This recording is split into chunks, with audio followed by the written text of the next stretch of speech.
15 degrees, you can see your breath.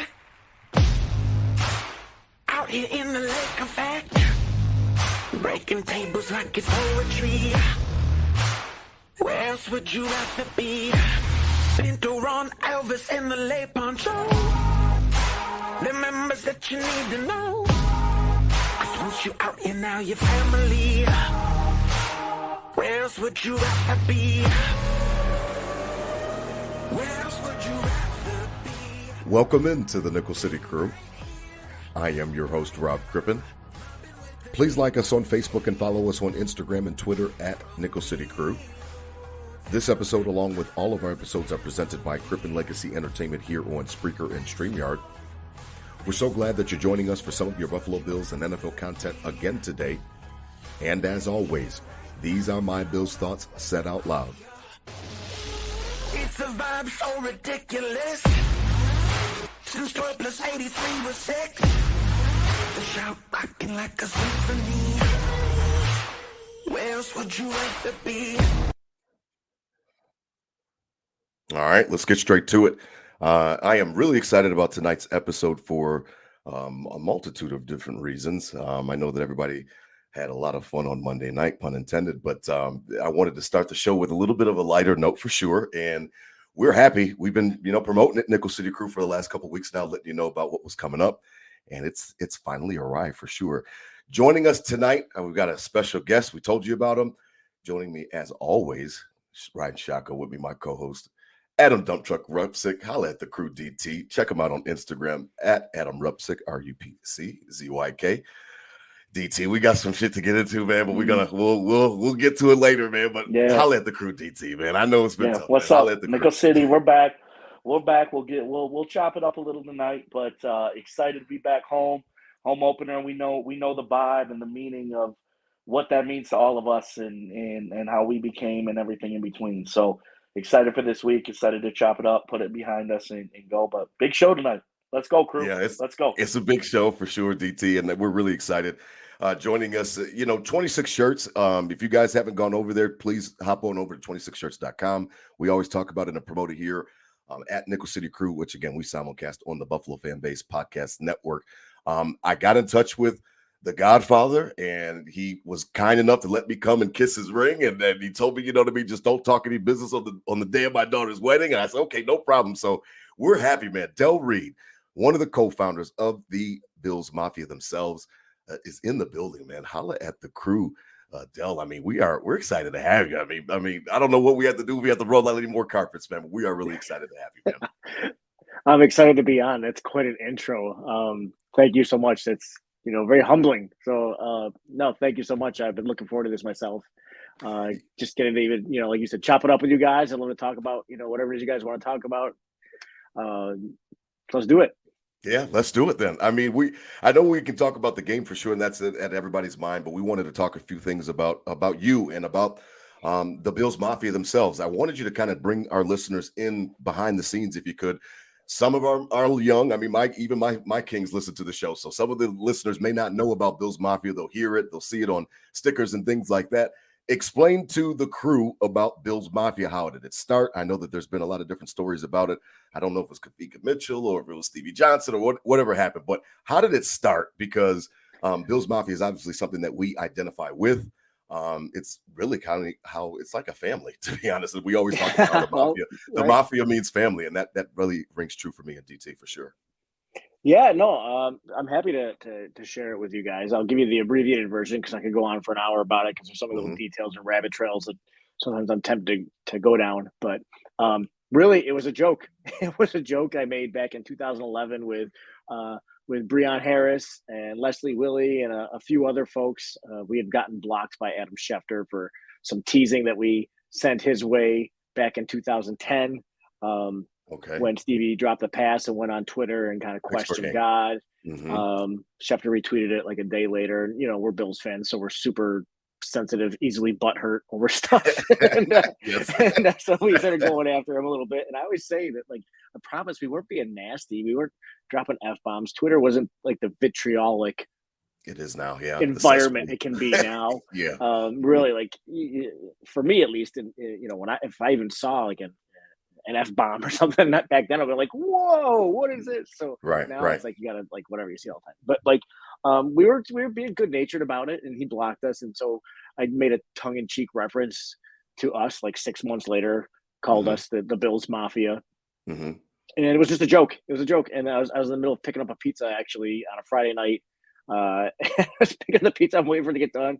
I'm sitting there hanging out on Twitter like I always do, and fired off that tweet and closed my phone and took the pizza home, ate the pizza, looked at the phone later, and I was like, oh, this got some run. It's got some traction. Yeah. Yeah. But I wasn't trying to do anything with it. And like it kind of like just kind of that was it. It kind of blew over. And then Bree kind of hyped it up over the summer and get into training camp, and some of the players started seeing it, and it was Nick Barnett actually. Okay, it wasn't Kavika Mitchell. Okay, yep. Yeah, yeah. They both had that long, like, kind of hair, so I can see, 10 years later, 12 years later, I can see why it gets kind of fuzzy. But like, no, Nick Barnett saw it and thought it was cool, and he made a custom mouth guard, and we all like were mind blown when a player was even seeing what we're doing and then embracing it.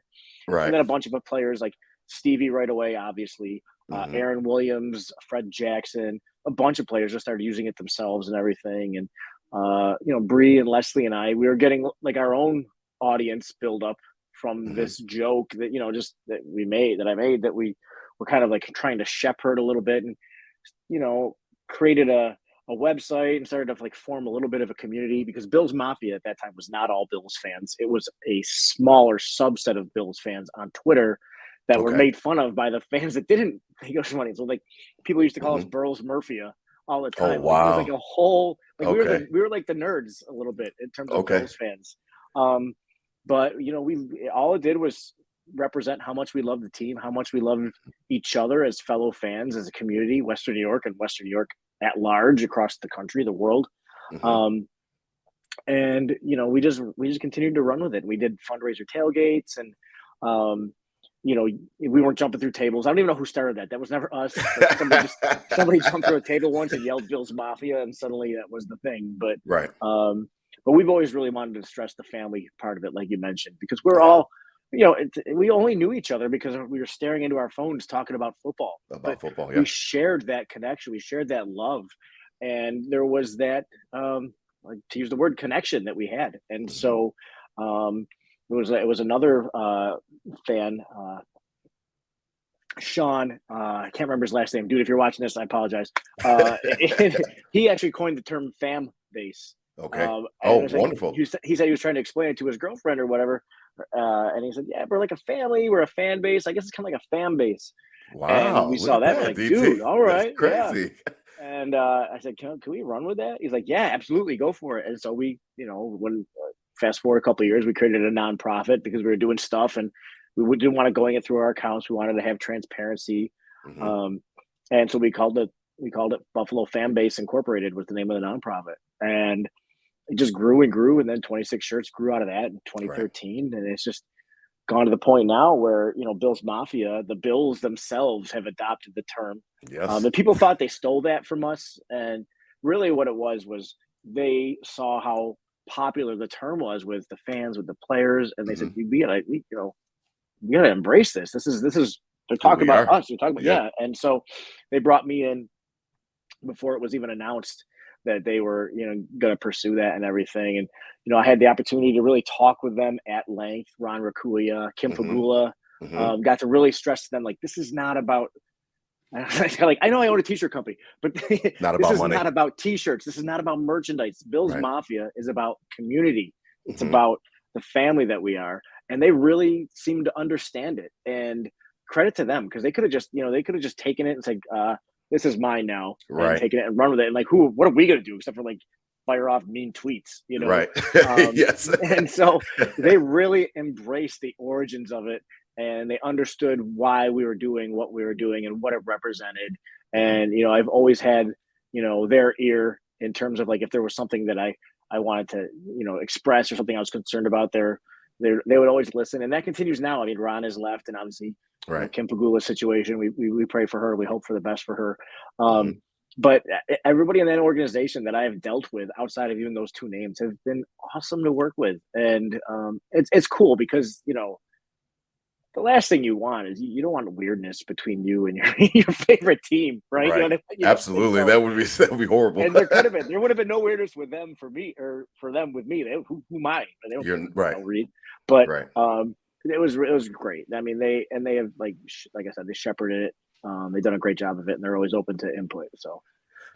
That's a really sweet story, That's a story. DT, because I mean Yeah. and when you look at it, like, I'm on the website now. It says here 26 shirts, 1.8 million raised to date. And if you guys again are not familiar, 26 shirts, they're all t-shirt designs that are going. All the profits go to these families, and sometimes their situations are really bad and really dire, and they've got children that are in trouble, whatever the case may be. So the fact that you guys give a portion of that to these families to help them and support them, I just think it's so dope, because I love the shirts and I've bought a few over the years for sure, and we kind of plug that. And then to hear the fan base, that's the part that really sticks with me, DT, because that is literally it, Del. Like, Buffalo is a family, you know what I mean? And the Bills do bring that together. So like that name is so perfect. And when Justice General reached out to me and asked me if we could come on and I could start when I started my podcast, I like the name, the best. I was like, Built in Buffalo sounds cool. And I heard about Buffalo Rumblings, where my boy Jay Spence is, but like Buffalo fan base, it just, the name itself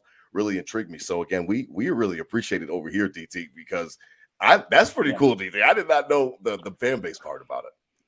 Yeah, and I mean, you kind of set the trend for the entire league of now every team has some sort of moniker, motto, some sort of right? The tighten up or Right. skull in Minnesota, and Mafia is kind of the leader in that like clubhouse, and it just sounds cooler, it's cleaner, it's I'm proud to be a part of it. As I was down in New Jersey this weekend with obviously going to the game with a bunch of all Jets people, and they're like, "Oh, you're in the Mafia?" I'm like, "I'm a made man, baby. I'm a made man in the Mafia. Like, I couldn't be more in the Mafia, right?" So it's a really cool thing that's kind of started the whole NFL. Like, people like this stuff, Yeah, no, I appreciate the kind words, man, and it's really, it's just and Bree would say the same thing. Leslie would say the same thing. Anybody who's been around, for 12 years and part of it would agree. Like, dude, it never gets old. It never gets old being at the stadium and hearing the person over the PA say, "Bills Mafia, get on your feet," or "Hey, a new player, sign with a team or get drafted." Says, First thing they tweet is just "Bills Mafia." That's it. Just Bills Mafia. Yep. It just it's crazy. It's just loaded with so much meaning now. And it's an honor to be a part of it. I always say, like, if it wasn't Mafia, it was going to be something else, because Bills fans, our time was coming. We love this team too much not to unite and not to support the team with everything we have, and to show our pride, out in the real world and social media and everything. So if it wasn't Bills Mafia, it was going to be something else. But selfishly, I'm glad it was. It's been fun to be a part of it. Absolutely, man. And kudos to you and the whole founding fan base of really setting the tone of, like, not making it corporate, not making it, keeping it blue collar, keeping it true Bills fans culture, and and that means a lot. And I think that's why it's stuck so long. And I don't think it'll ever leave. I mean, how could the Mafia ever change now? Now you got Mafia babies. Del Reid, I mean, you're an uncle. You're an uncle to so many kids across Western New York and the country. I mean, Bills Mafia, it permeates throughout the fan base, and it really, it's funny that Del said that. I know he's got to skate out of here, but that is funny, because every single time I do see a new player sign, free agency, anything, what's up, Mafia? Even when T.O. came to town, he was howling at the Mafia. And that I can't imagine if it was my phrase or my, or something that I had a part of hearing that, because you're absolutely right. I don't even understand how it could ever get old. So that is really cool, man. We really appreciate you tonight coming on. Again, head on over to 26shirts.com.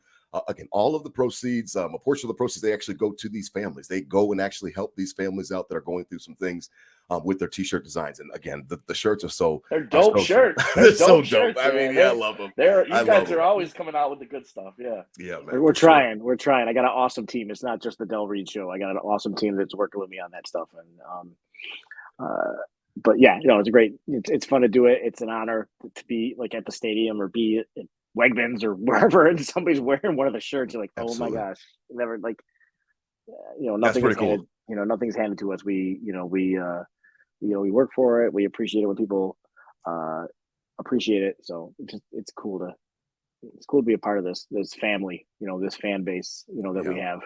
Well, we are really excited. Again, our shows are airing on Thursdays, and we simulcast on the Buffalo Fan Base Podcast Network. Again, Del Reid, we really appreciate you joining us tonight, taking some time out of your night from your family. We appreciate it. Salute to you, Godfather, for sure, man. We appreciate you joining us tonight, man. No, I appreciate the invite. Keep up the great work, guys. Okay, appreciate it.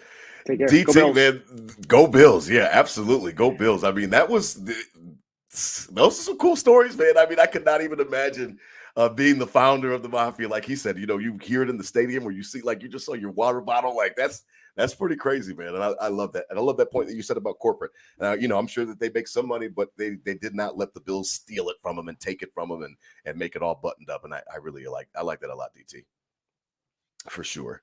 Yeah, no, it speaks true. Like I said, the blue collar, it couldn't be more Bills, couldn't be more Western New York. And I kind of knew like small stories of how it kind of got started, but yeah, it was really I had the wrong linebacker, but I knew it was a linebacker, right? But it was they that, were waiting like, and literally the Mafia was waiting for something like this to come along, and thank God for the success the past couple of years to kind of blow it up and make it more than just a Buffalo thing. But I love it. It's easy. It rolls off the tongue. I'm proud to be a made man. You are a made man at the Mafia. You are too. You are too. We're all made. We're all made. We didn't have to kill anybody. Yeah. I love it, man. Again, appreciate Del Reid joining us tonight for that. And again, head on over to 26shirts.com to kind of support and show your support as well.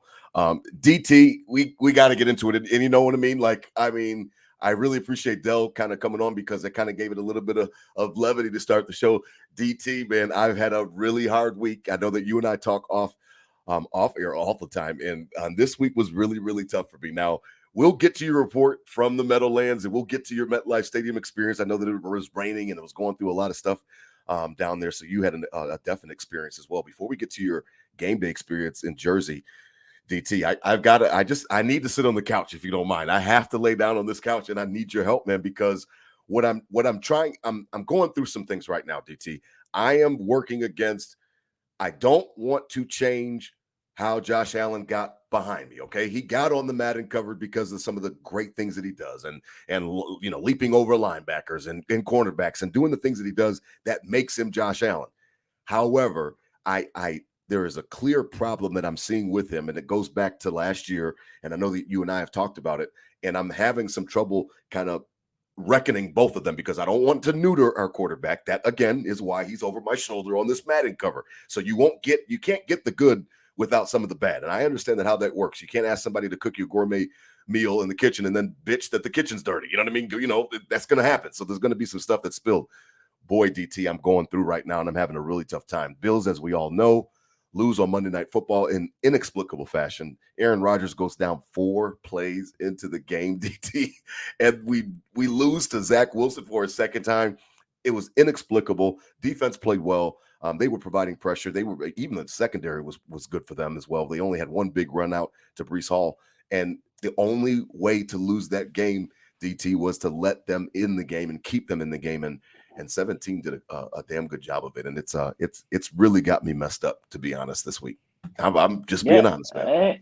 Rightfully so, Rob. We'll chop it up. We'll get into it. I think I'm going to talk you off the ledge a little bit as as the point of this show, is the whole reason why you said, your Bills thoughts said out loud, and we do this almost therapy in good and bad ways. Right. We got to talk about the bad. We got to talk about the good, and so I think I'll, by the end, you'll be paying your hourly rate to me, and I'll get you back where you need to be from when we meet up on Sunday for the Raiders. But it's a tough one any way you look at it, and it all starts with the $300 million man.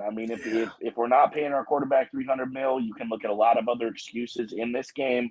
There's a lot of other things that you can point to, but the dude with the bag gets the blame, and he stood up there and took it, and stood up there and does it, and he always does, and I think always will. But we'll get into it a little more. But tough one for sure. all Yeah, the way tough one. around, especially in the fact of wins and losses and the Chiefs losing, the Bengals losing, and you could get a cheap one and a workman's victory. A 16-3 would have been a fine victory. I mean, we could have still been critical, but the loss really, really does hurt. And moving forward, it's gonna against the divisional opponent, the kryptonite, Zach Wilson. Goodness Last year in gracious. the Meadowlands, they take him down. Goodness Josh gets gracious. hurt. The kryptonite, ironic Oh. kryptonite. So let's I mean, go. DT, listen, one thing that it's funny that we had Reid on tonight, because one thing that I've learned about the Mafia, DT, is that we are very defensive, you know what I mean, of our guys, and we're very kind of, we kind of shelter, protect them. And I understand that whole moniker.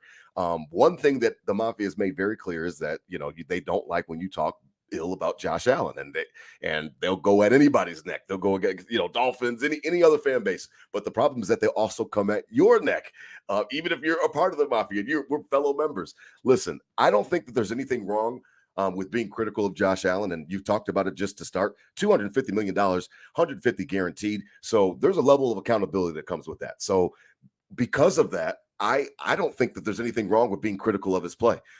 Sometimes that makes people uncomfortable. Sometimes that makes people kind of squirm a little bit, but that doesn't bother me. I don't care that you get uncomfortable, or that I said that he played shitty and that bothers you. Listen, I call a spade a spade. A part of this the podcast and the actual platform was for me to actually get my stuff out there and be real. I can't be fake. I can't be inauthentic, because that's just not me. So I've got to keep it real. DT, I named the episode the way that I did because I'm wondering if the sugar high Josh Allen is coming back. And I know that people want to say, well, don't be too hyperbolic. It goes back to last year, DT, right around that midseason. We talked about it on the show ad nauseum about something's different. It's a little bit harder. I've got my theories on what's going on about it, but DT, I don't think that there's any way that you can combine Cincinnati game with this game and not be at least a little bit worried about your quarterback and worried about the direction that we're going. I didn't say that everything is over with. I haven't said that we're not going to win the Super Bowl that I hope that we win. But boy, the sugar high Josh Allen thing, I thought we were past this shit, to be honest. And I'm starting to get worried again. I mean, and Dan Orlovsky really broke it down the other day so well and said it's time to grow up. And it sent chills up my spine. I'm like, we had an entire episode about it's time to grow up, but we were talking to the fan base. This is different, man. This is the quarterback. Like you said, $250 million. This is the guy. If he can't get it together, or he continues to think that he has to put on this cape, this could spell problems, man, for us this season. And we've got big things that we're trying to get accomplished this year. Well, the biggest argument against the way things ended with the Cincinnati game was, all right, off season, let's regroup, let's roll, we'll get back going. Big went through a lot. Matchup against the Jets, went through a lot, all this BS, let's go, let's ball out again, and like a Madden cover, the whole deal. Like we'll regroup and get it done. And then the first chapter in the regroup and get it done is the worst we've ever seen. This is worse than probably the Texan sugar high. This is worse. So. Like literally career high turnovers at 4, which we can break down those turnovers. We won't get into that too much, but 4 turnovers is 4 turnovers, and a loss is a loss, and scoring 16 points is not going to win a lot of games in the NFL. Scoring 16 points, turning the ball over 4 times, you're not going to win, realistically, and that was a proof, even though the Jets do have a good roster and a good team. But this was the chapter we were looking for, the regroup, for the reset, and it was probably the worst. It was completely opposite in the other direction. So I understand the hesitant. I understand the kind of dark cloud over it. But I'm going to be the cliche. I'll overreact after week 2 and 3. I'm not overreacting about week 1. There's a lot of things that go back, and you can stack up and say, well, this is consistent. This is the problem. Josh said it in his press conference. Same shit. He literally said same shit. Like, so did. There's rightfulness to be concerned, and that's not acceptable at all of what we saw Monday night. As we break down the game a little more, I think I have some reasoning where I kind of go into and say why I don't think it's as big a deal as I think you're saying. Well, let's get to it, because one of the things that bothers me about, and you just hit on it just at the end, DT, is that just because he says that he understands and he talks about that he understands, doesn't actions speak louder than words. So I need you to actually follow up with what you're saying. Yeah, all off season, all I heard was how focused you are, and I'm so focused, and I'm so focused on football, and blah blah blah, and we talked about it because you even talked about like, wow, that was a weird press conference that when Steph Diggs got back and he's telling, oh, I love him, I fucking love him. And you're like, yeah, that's kind of weird. Like, because we already know that you love him. So why are you talking like that? So like all of this stuff is just a little bit odd to me. And I've got my theories, but you break it down, man. I mean, 3 interceptions, a fumble, it was a bad Crucial. game. And just the talk sometimes is falling on deaf ears because it's just like with my kids, man. I could tell them, but I have to watch what they're doing because they could say anything to me, but I've got to see what your actions are lining up with your words before I'll trust you. And Josh has been good since literally he was a rookie at the talking part. He can talk and get the city behind him and work that. But he has the city behind him for a reason. You don't get it. Well, I might eat my words here, but you don't get on the cover of Madden on a fluke, even though there was a few flukes on the cover of Madden. But this dude has been dominant. I know your overall point. He's a superstar dominant since he's been in the league, right? And we're 13-3 last year. One of the best playoff performances we've ever seen the year before that, and great run to the AFC Championship the year before that. So this dude isn't, he's not a fluke, and I don't think we have to argue that on Nickel City Crew. I don't think you think that. I don't think Nickel City Crew thinks that at all. I'm not saying it's an argument of him being a fluke or not, and he's back and whatever. But you have to, the good has to outweigh the bad. And we've been through a lot of bullshit, Rob. You know that, the drought and everything. We know it more than anybody. Yes. But, so are we lucky enough to have a perfect guy? Probably not. Who does have a perfect guy? Probably one team, arguably. Right. Maybe it's 1-5. I'm not going to sit here on record and say it is 1-5. But other than 1-5, who the hell would you rather have? Straight up. All this, we can be critical. We can talk shit. That's our job right now on Nickel City Crew to be critical of 1-7 and what he did Monday night because he did lose us or again. At least tell the truth. If and buts about that. Or at least tell the truth. If and buts about that. But look me in the eyes and who else would you rather have than 1-7? Possibly some people may say 1-5 because he has the accolades now and he's earned those. But who else would you rather have in the entire world than 1-7? And I think that's what you really got to dig down and get to because, there's the sugar high is going to come out. The imperfections are going to come out.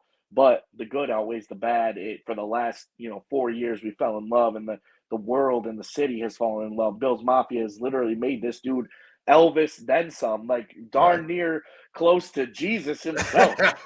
So it's that's the vibe we have to vibe on, and it's not a fluke, and the stats show that, and the things have shown that, and it's gotten to me a little bit talking this week about the running less and chucking it up and doing that. Like, yes, he did all that Monday. He made horrible decisions and did all that, but I think the NFL is a flow game. There's a flow of a game. There's a flow of a series. There's a flow of a team.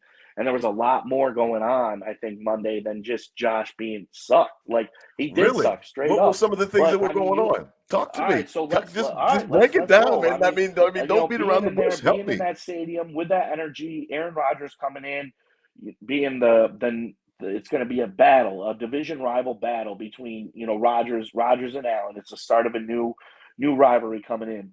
9/11, Rodgers is coming out with the flag. Like, I'm literally crying in the stadium. Like, Rob, like this is big time in all different levels. Rodgers goes out. It literally was like you could hear a pin drop. Died. That place, all the air was sucked out. Air just out. And then so the game plan changes from like, all right, heavyweight battle. We're going in, throwing with these dudes to, all right, Rodgers is out. We got to finish him. We got to finish him quick. We got to finish him. Right. And then this great Jets defense did not let Josh Allen finish him. Did not let Josh Allen and the boys finish him. And he made bad decisions, and they worked into it, and they didn't let him finish. So when it got the time to like, oh, shit, we're not able to finish these dudes, it kind of turned into a little bit of a panic and a little bit of off the rails and a little bit of sugar high Josh, if you will.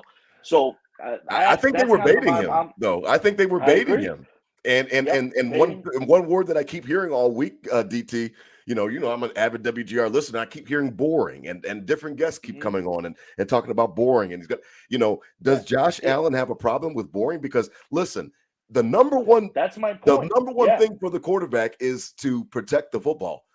And then number two after that is to help your team win. 84 turnovers, DT, since he entered the league. Now you can slice it any kind of way you want, and you could put Bills Mafia frosting on it and different things like that. And I understand that we love the guy, and I understand everything that you spoke about, how much he's revered in the city. 84 turnovers since 2018 is a lot of Yeah. turnovers. Now, I think that everybody in the Mafia, everybody in Nickel For City sure. crew can agree that that's a lot. And if you bump that down, if you bump that down to 60 to 50, you could have a strong argument that, we might have a ring Super on our Bowl. finger. We might have a Super. Yeah, that's valid. So listen, I keep hearing about boring, DT, and what I was wondering is that what is it? Is there something that you're able to pinpoint? Because I don't know if it matters if you're at the game or if you're watching on TV. But there was a look on Josh Allen's face where it was almost like he was like the deer in the headlights. It was very eerily similar of the game with Houston, and that's why I named the episode the way that I did, because of the fact that I'm wondering does he get bored with the game plan? Does he get there's a bravado about him, and again, that's why he's on the cover. That's what I'm trying to say. I'm going through a dichotomy basically right now. I recognize what got him on the Madden cover. I recognize what has gotten him to superstar status. So you can't neuter the guy and say, "Hey, don't run anymore," but you can definitely tell him to be smart and don't dive over a linebacker when you're definitely not going to get the first down and it's third. It's whatever at 11, and you're just taking a hit for no reason. Like, you saw Sean McDermott saying, be smart, and he's not listening to that shit. So I'm trying to figure out, is it bravado? Is it I'm the man and I can do anything and I am Superman? Or is it just that he just literally has brain farts on the field? Because he hasn't really shown us a lot of that since the Houston game. 84 turnovers is a lot, but sometimes it's just football. They actually said on WGR he's only played 3 clean games last year out of all the games, and that's with no picks and no fumbles. So clearly, he's going to put the ball on the ground. You know what I mean? He's going to exactly. Yeah. So that's a part of him. He's going to put the ball on the ground. He's going to throw some picks sometimes. He might have a fumble sometimes. I'm willing to accept all of that. What I'm not willing to accept, DT, is a blatant disregard for situations and moments. We didn't have to have haymakers. We didn't have to go up against Aaron Rodgers. Once Zach Wilson comes in the game, just park the car in the garage. That's all I need you to do. And he's acting crazy. He was acting like sugar high Josh Allen and throwing the ball and going for the guts. So, and I just don't know if that's the right thing. And I'm also more worried is there anything that we can turn off on him? And I'm at a loss for that. I don't know if we can turn it off. Yeah. It's got to be something with growth, because like you just said, the 84 turnovers, 13-3 last year, not as a successful record season, but an incline of the best football we've seen the year before that. So he's not having the consequences, with these losses. With the Jets game last year, it wasn't necessarily the worst Josh Allen game we've ever seen. The Vikings game kind of had a little bit of that to it when it got down the stretch into overtime, that dumb pick, and whatever. But so the Jets always give consequences. Trouble, so we know that. These bad games aren't resulting in losses, is my point. So he might not necessarily be learning from these as quick as he should be, because they're not translating to L's. Now, quick newsflash, here we go. It's a quick L early on when all the spotlights are on you, when everything's on you. And, so we can hope that translates to him like, shit, okay, I literally have to learn from this. And maybe him not losing those games previously because of this, other than, when he was a young playoff guy in Houston and everything like that. Because the playoffs last year wasn't him turning the ball over as much. There was a lot of other things going on in that one. And then the year before that definitely wasn't his fault, So the big games haven't been his fault. I would consider Monday night a pretty darn big game. I mean, even though there's a lot of season left, and it was a huge game. They're 0-1. You gotta win that game, especially after the Chiefs and the Bengals or whatever you want to say. Losing, gift wrap, man. You got to win that game. So I don't think he's felt the consequences of this carelessness. Okay. Even with 84 turnovers, he hasn't felt the consequences. This hopefully. So does that come down to coaching then? Because I've heard different rhetorics, and I don't think that he's belligerent or anything like that. I literally I'm starting to literally think that he either can't turn it off, or it's like it's so hard to explain, but it's like his fuck it factor is very high, like, and he'll go to that sometimes, and that's the problem that I think that I have with it, is that sometimes he'll just fuck it, and then he'll just do whatever, and like I need him to kind of rein it in and understand like time and place and what's going on in the game. I'm not saying that he's sugar high Josh all the time, but what I'm trying to say is that his forget it, I'm just gonna do it myself factor is very high. And I'm wondering if it's because he had to do so much last year. So is he already now carrying bad habits where he can't even turn off the fact that I do have weapons. I do have guys that are over me. We can break down every pick if you want to. We've got the all 22. And I've heard a lot of conjecture, and Gabe Davis didn't run a nice route on one. And then other people said we shouldn't even have thrown the ball his way anyway. So everybody's got an opinion. I'm wondering if he can understands time and situation, if he understands risk reward. And sometimes I'm not sure if he's calculating it correctly, which obviously leads to either coaching or it's something that's internal in him that he'll always be Brett Favre type thing. And like, if that's the case, then Green Bay, we should be like Green Bay Packers fans back in the day and just buckle up because, all right, we're going to ride the rodeo. Right? Like, fuck, right? That's how they had to live their lives. Every Sunday they knew Brett Favre was going to throw two or three picks, but they knew that they had Brett Favre, so they've got a chance to win. Rather have him. Yeah, exactly. So they got a chance to win it. So I'm wondering. I'm not going all in on that yet. I mean, if it gets to that point, it is what it is. It's better than the drought, so whatever. But I'm not there yet. I'm not there yet. And I mean, is this a consequence? Almost him lashing out. As we talked, the season started gangbusters last year. They looked so good, and then we talk after that bye week. It kind of it got harder. There was no easy layups. There was nothing easy.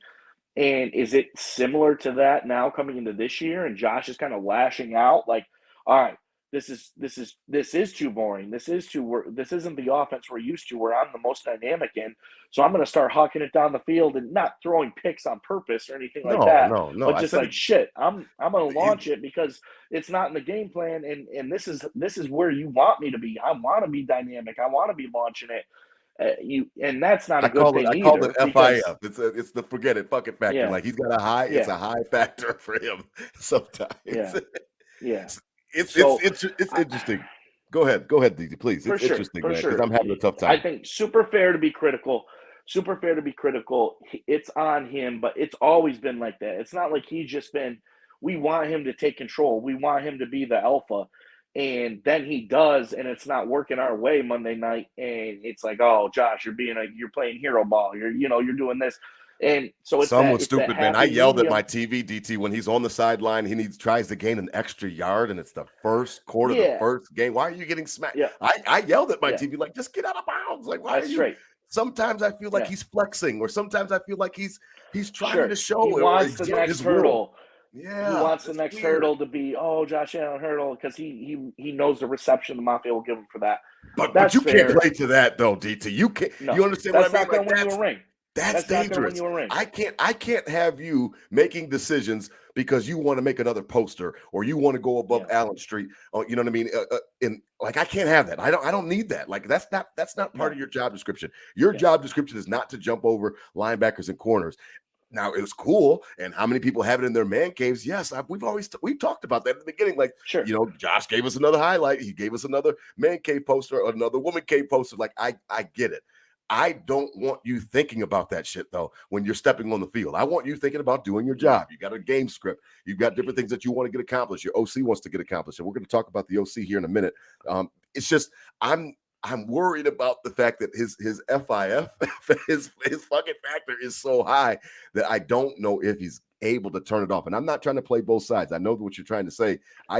He does make mistakes. I'm not trying to trash him, but it's like some of the stuff he does, just like, what are you doing, man? Let's say he is doing that shit, right? He is saying, oh, I want to be on the next poster. This is why they love me. This is why Buffalo loves me. I don't agree with that, but let's say he is doing that. Right. Okay. Well, hopefully this last Tuesday, Wednesday, and tomorrow is checking him up on that, because everybody's on his ass now. Everybody's what the hell is he doing?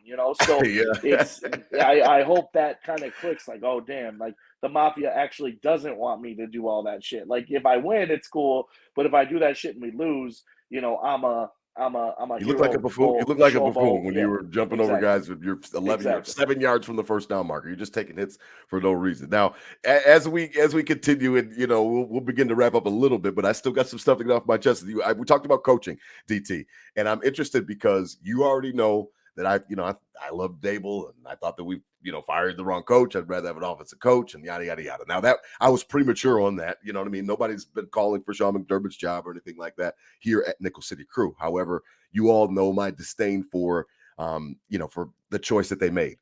Listen, man, it's almost like It's almost like that other analogy that I made the last time, like that the parents are out of the house and they left you the credit card and you're going buck wild on the credit card and they can see everything that you're spending and they're like, why is DT at home and he's buying this and he's buying this and he's buying this? Like we said that you're supposed to use it for food and if you need some transportation and you're buying everything.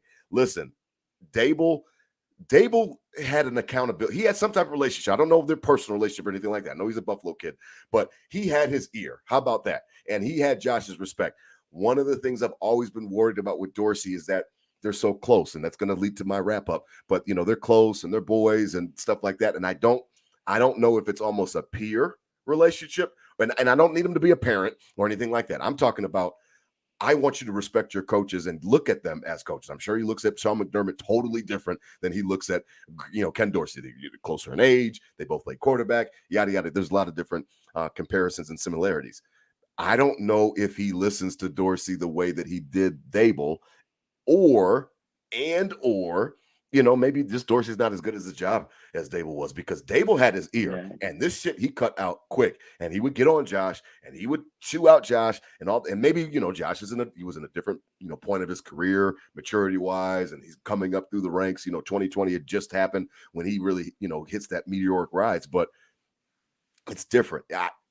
Is Ken Dorsey his boy? And that's why he, okay. All right, Ken. Yep. Like, okay. I hear you. As opposed to, Dable, who he respected in that way. Well, you just said it. When Dable was on the come up with him, Josh was on the come up. Josh was learning. Josh was nobody. Josh was right. Right. no. Yeah.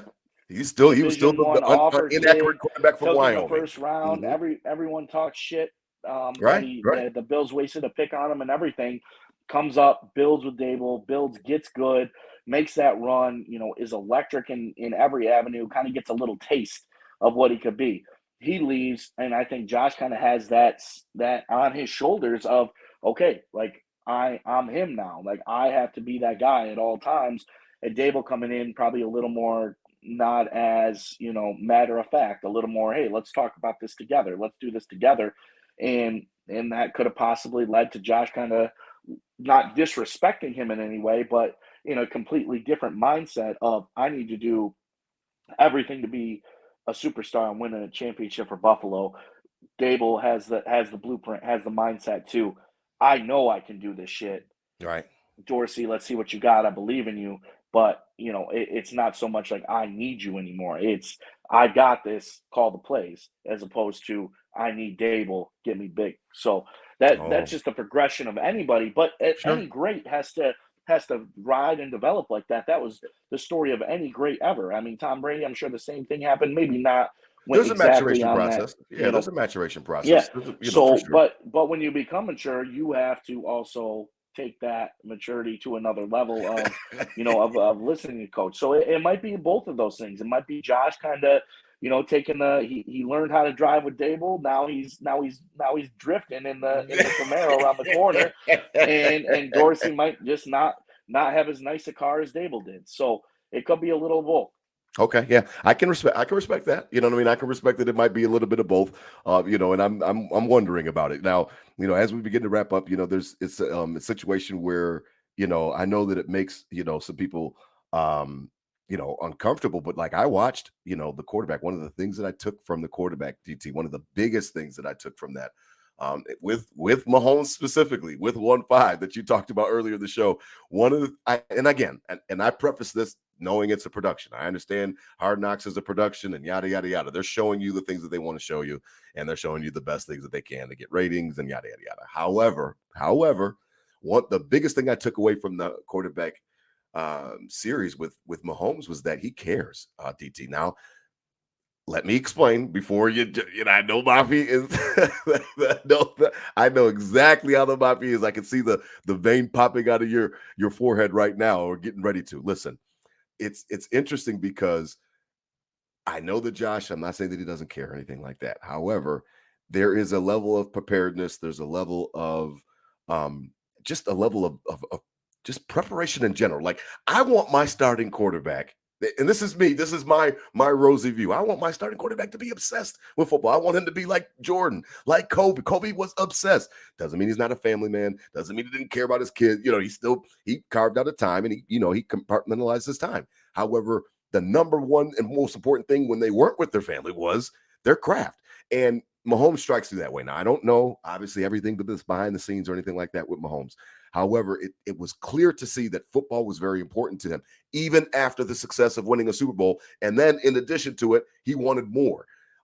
Josh hasn't gotten to the same levels as Mahomes has. He hasn't even gotten to the same levels as Burrow has by even representing the conference in the Super Bowl. What I'm wondering from you, DT, is there any chance, because I listened to, I think it was One Bills Live, and they had on Jordan Palmer. That's his, for Bills Mafia, Nickel City Crew. Don't know, that's his quarterback coach. He works with them throughout the offseason.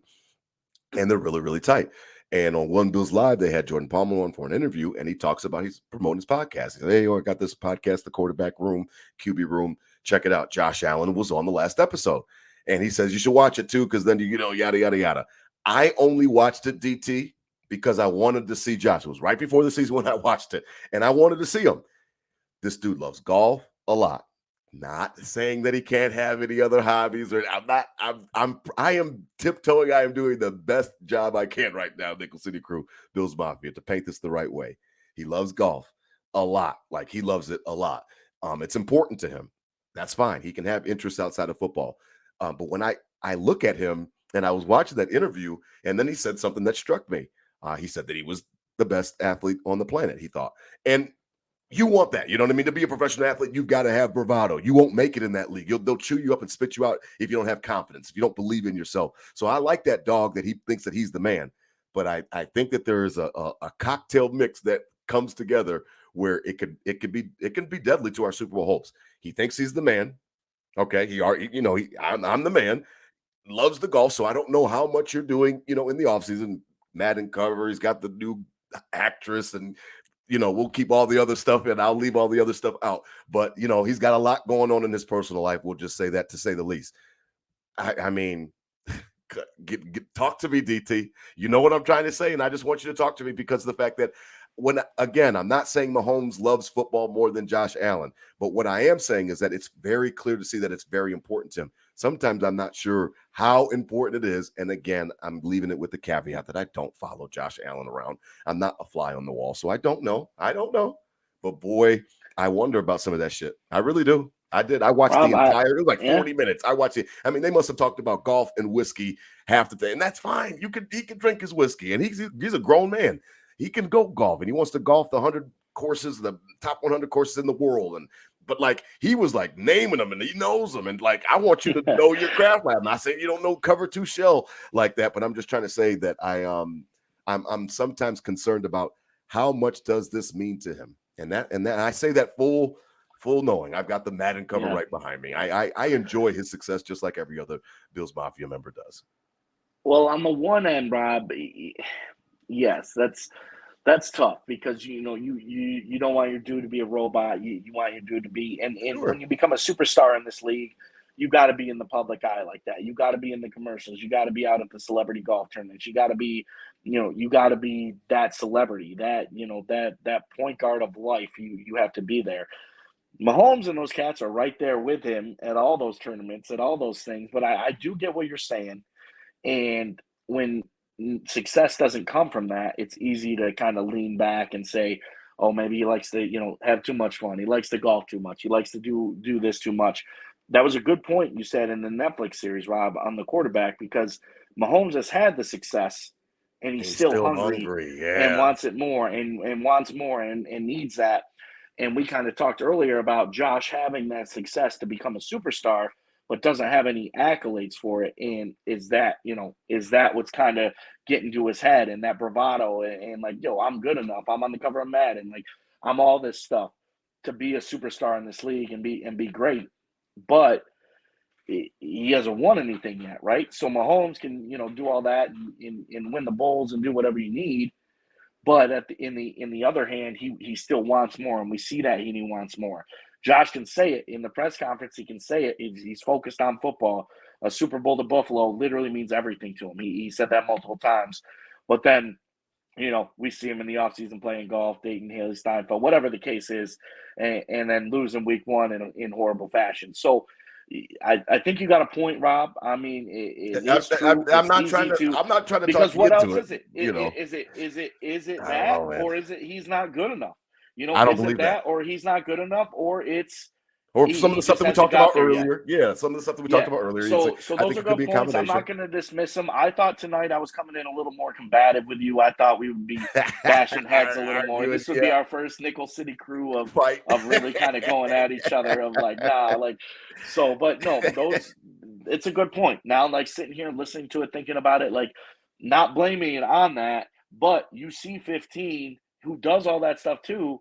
Well, gets the Bulls and wants works more out like a warrior during the season. I'm like, what the hell is this guy? Is he insane? And it made me think of Jordan. It made me think of Kobe and different things like that. And again, But Josh is getting those. Josh obviously coming back year after year, looking a little bigger, that neck's a little thicker, and and he's the belt champion and all those preseason workouts they do, and he's working the hardest, he's running the fastest. So like, there is those, but yeah, is he the dog in that weight room? Did you watch the Swamp documentary, the Florida Gators one, the most recent one to come out? No. When they're like, so basically, Urban Meyer just ran that thing like a military camp, basically, and so the dudes wouldn't be going out and getting in trouble, 3-4 o'clock in the morning on a Saturday. Those would be the team workouts, like 2 a.m. team workouts, and they like paint their faces and get in that weight room and be slapping each other and doing like hard lifts. Is Josh Allen leading that charge in the weight room with those cats?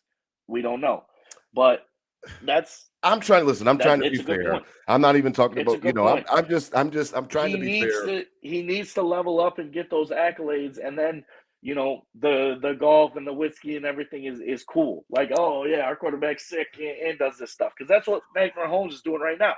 Or be more, or be more private. You know what I mean? And I guess that's the balance. You know what I mean? Because you talk about superstardom. Exactly. Or I don't want to hear about it. I guess I don't want to hear about it. I don't want to hear about it. I don't want to hear about Haley Stanfield. I don't want to hear about, the drama with your ex-girlfriend. I don't want to hear about, rumblings in the city about what's going on with you last year. I don't want to hear about any of that. Let's keep everything a little bit tighter then, if that's the case. I don't need you on the cover of Madden then if it's distracting you from your job. Again, I don't know if it is. I don't know if it isn't. I'm not saying that. I'm trying. Everybody, what we've been doing all week, we've been trying. What the hell's wrong with Josh on Monday night? Everybody's asking everybody the same thing. And I was thinking about it just like all the other Bills Mafia members were. And I was wondering about different things and different reasons and different things that it could be. And one of my conclusions came because, listen, what did we do here on Nickel City Crew all summer and off season long? We defended 14. Why were we defending 14 all offseason? Because everybody was trying to make him out to be some type of bad teammate, some type of pariah. We did a miseducation episode, literally letting everybody know, listen, this guy's getting ready to come back to work. Get off of his back because he's a great teammate. Then he comes back to work. Everybody flips the fuck out because Sean McDermott sends him home. We didn't even have all the information till the next day. So what do? We came back with another episode saying, hey, okay, just chill out. Be careful what you wish for, because everybody wanted to kick him out of town. So I invested a lot this offseason making sure that I got out the proper narratives, and I let everybody know, listen, Stefon Diggs is a great guy, great teammate. What did we see on the sidelines on Monday night, DT? I know that you were at the game, but you probably seen that highlight. I tweeted it back out, of him giving Josh the high 10 and then letting him know, like, it's okay. Like, we're going to get the net. You know what I mean? He's keeping him encouraged. I think Stefon Diggs is so critically important to Josh Allen's success. He elevated Josh Allen with his play, and he was a scapegoat for a lot of BS that had nothing to do with him. And it's almost like he's a personal babysitter in respects to on the field, not off the field. I don't know what, how close they are off the field. I'm talking about on the field. Come on, man. Come on. Like, you're the quarterback. You're supposed to be riling everybody else up. You're supposed to be staying positive. You're supposed to be having good body language, different things like that. And constantly Stefon Diggs is picking up 17. Not that he can't, but just like Dan Orlovsky said, it's time to grow up, man. Like, what were these? He said he had 7 plays where he's like, what are you doing? Feet wrong, eyes wrong. What do you do? Like, time to grow up, man. And I'm starting to wonder if it's, sometimes success comes and everybody's not ready for it. He is a superstar. You're absolutely right about that, DT. I would just really prefer then that I didn't know as much as I know about Josh Allen, or I don't see him as much, or the podcast and everything else, because then it leaves it leaves everybody open for interpretation of what you're really doing. Because was it a bad thing when the Dallas Cowboys went on the vacation, years ago, right before the playoffs? And is that why they lost to whoever they lost to? No, it's not. But if the fans, but that's what we're talking about. But if the fans don't see it, then we don't even talk about it, and we're going to latch on to something after losses. It's a good point. It's a good point, and I'll leave it with, we can hope that this is a eye opener and before there's when these games have happened, they haven't been at the highest stake, or they haven't been at the other than that playoff game, but he was on the come up in that. We were lucky to be in the playoffs there, the 10-6, and anything he did was right. So even if he did turn it over in the playoffs, like we didn't care. Like, it doesn't have the consequences as it does now, where all eyes are literally on him. Any breath you take is on you, and you pull shit like you did Monday night, it's going to take a couple weeks before people are saying some wild shit like paid him too early. Is he ever going to be it? Is some stuff like that. So it's only going to take a few weeks of that. So I hope this is a wake up call of realizing, like, this is the show now.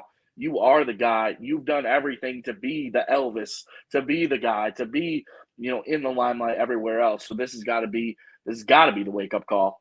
And we'll see. 9.5 point spread Sunday, man. We're about to find out.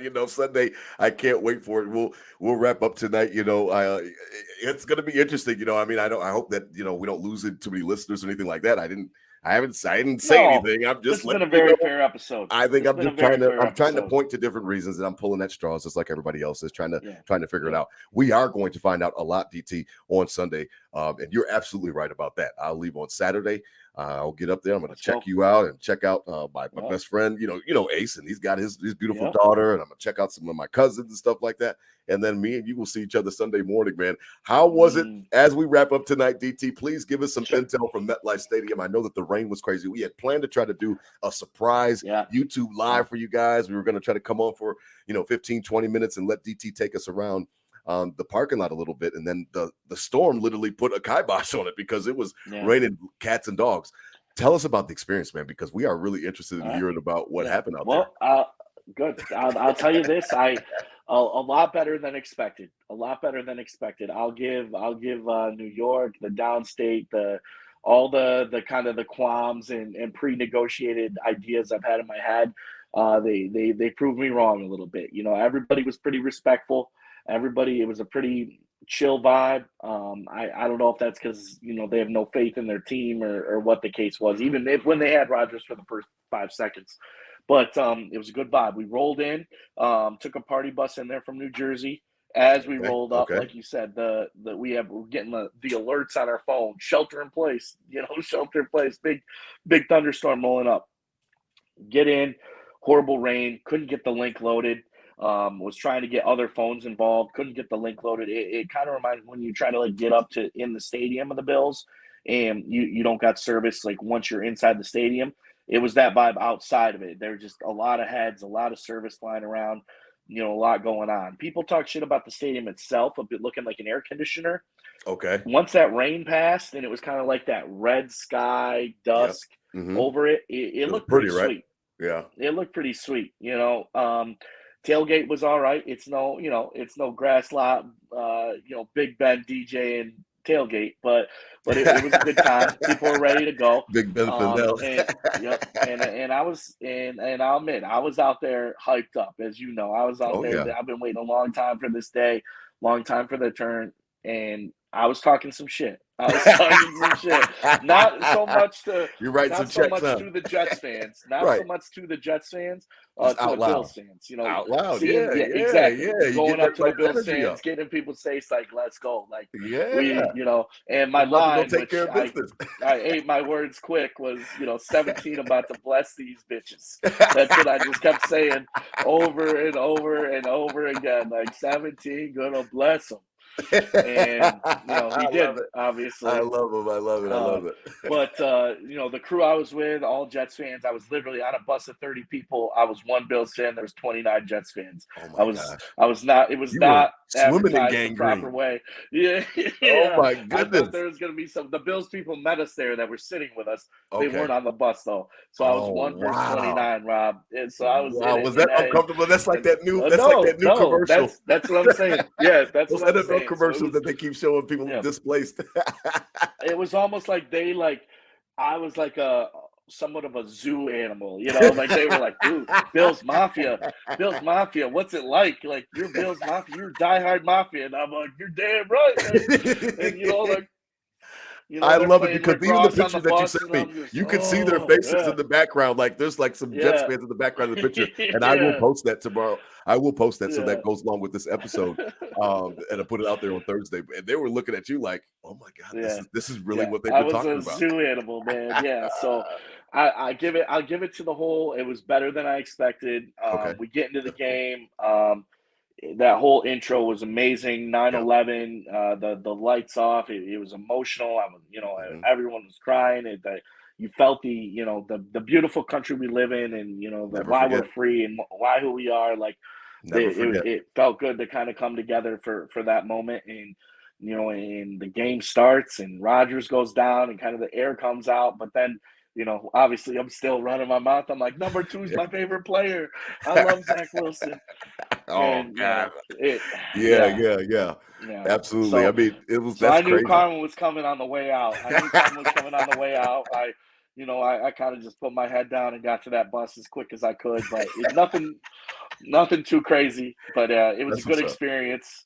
Good That's what's up. experience overall. Good weekend. I had some real good friends down there, and overall, obviously, other than the loss, 10 out of 10. But man, I can't wait to be back at Oh home, man, back yeah, at oh home man, Sunday nothing like morning. it's always fun going away, and going on a Yep. trip, but nothing like coming back and getting back in Mm, your own bed and coming back home. And we about to get in our bed on Sunday. let's go. Boy, boy, boy, what a comforting feeling that will be Sunday, 1 o'clock, which is now a rare occurrence for our popular Buffalo Bills.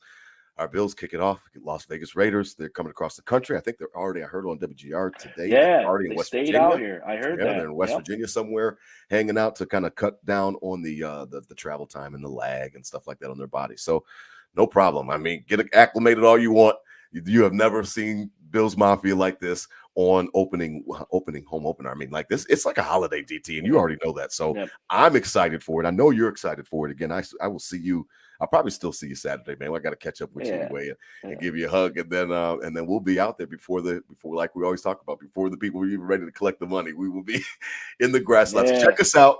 Anybody that hears this, Nickel City Crew, Bills Mafia, always know that we will pin our location, let you guys know we do party right at the corner of California and Southwestern. It's actually directly in front of the stadium, those grass lots that are privately owned. I mean, we're out there. I mean, we didn't joke around. Big Ben, you heard him on Family Appreciation Week. We don't joke around. We are out there very, very early to make sure that we're ready to go get our parking spots and start to take in the festivities. So, DT, I appreciate you tonight, man. It was better than I thought. I had to get this stuff off my chest. I thought I did. It was I really good. think we were getting ready to fight tonight This because I is know that hey. we've had some funny conversations through text message and stuff like that. But I thought I kept it PG. I thought I did a good job. We both laid on the couch. We let it out. We talked to the shrink, and and we walked away feeling better. I feel better. I owe you my fee. I'll go pay the lady at the front. You're right about that, DT. Yeah. You said by the end of it, I would owe my fee, and I will happily pay because I do feel better, man. As always, please, man, shout out again. Del Reid joining us at the beginning of the show. We really appreciate him awesome. again. That was really sweet, man. Please go back, listen to this episode if you didn't get a chance to hear him in the beginning. We are simulcasting each and every week on his podcast network. I mean, Buffalo fan base. I love it. I love it. I love it. And we're really appreciative. We'd already talked about 26 shirts, so head over there. DT, man, we wrapped up. We did everything we're supposed to do tonight, man. I mean, spread love, not hate. These were my Bills thoughts said out loud. Hit them with a go Bills, DT. What else? We got a holiday. We got a holiday to celebrate on Sunday. I'm ready for the holiday to start. Can't man. wait. Go Can't Bills, wait to see man. you. Go I Bills. can't wait, man.